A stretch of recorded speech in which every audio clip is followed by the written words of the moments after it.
సహృద holidays రాగానే కొన్ని works ఉంటే కంప్లీట్ చేసుకొని ఊరెళ్ళాలనుకున్నాను. సహృద రానుంది. బట్ నాకైతే అట్లీస్ట్ ఒక 5 డేస్ అయినా మా అమ్మ నాన్నతో ఏ టెన్షన్ లేకుండా ప్రశాంతంగా స్పెండ్ చేయాలనిపించింది. వెళ్ళేటప్పుడు దారిలో ఒక మంచి టీ తాగుదామని ఇక్కడైతే ఆగాము. ఇక్కడ టీ చాలా బాగుంటదని అనిల్ చెప్పాడు. ఎందుకంటే ఈ టీ అయితే తాటి బెల్లంతో చేస్తారంట. నేనైతే ఈ తాటి బెల్లం టీ అయితే ఫస్ట్ టైం తాగడం. అనిల్ ఇక్కడ నీ టీ చూపించిన అంటే 2 సెకండ్లలో మొత్తం తాగేసి నాకిక్కడ ఓసారి మీరు టీ మీరే తాగేస్తున్నారని ఉత్త గ్లాస్ చూపిస్తున్నాడు. అందుకే ఇక్కడ చాలా నవ్వుతున్నాం. ఫస్ట్ టైం తాగినా కూడా ఇక్కడైతే రియల్లీ ఈ తాటి బెల్లం టీ అయితే చాలా బాగుంది. టీ తాగి మళ్ళీ అక్కడ నుంచి స్టార్ట్ అయిపోయాం. ఇంకా ఆల్మోస్ట్ ఊరు దగ్గరికి అయితే వచ్చేసాం.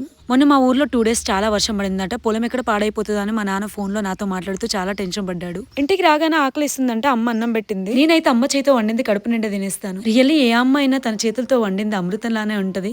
ఇంకా రాగానే సహృద మొదలు పెట్టేసింది. అమ్మమ్మ నేను కూడా భక్షాలు చేస్తా అని. ఎలాగో ఇంట్లో నేను చేయనియనని ఇక్కడైతే తనే చేస్తా అని ఫస్ట్ టైం చేస్తున్నా అని చెప్పేసి చెప్తుంది. ఇంకా సహృద ఇంట్లో పని చేస్తే సగం పని మనకే పెట్టేస్తుంది. సో అందుకని చెప్పేసి నేను చేయనియను. ఇక్కడైతే భక్షాలు చేసేసారు. ఇక్కడైతే ఉగాది రోజు ఊర్లో అందరూ పోచమ్మ తల్లి టెంపుల్ కి వెళ్ళి మొక్కుకుంటారు. మా అమ్మ నాన్న టెంపుల్ దగ్గరికి వెళ్తుంటే సహృద నేను కూడా వస్తా తాత అని వాళ్ళతో పాటు వెళ్ళింది.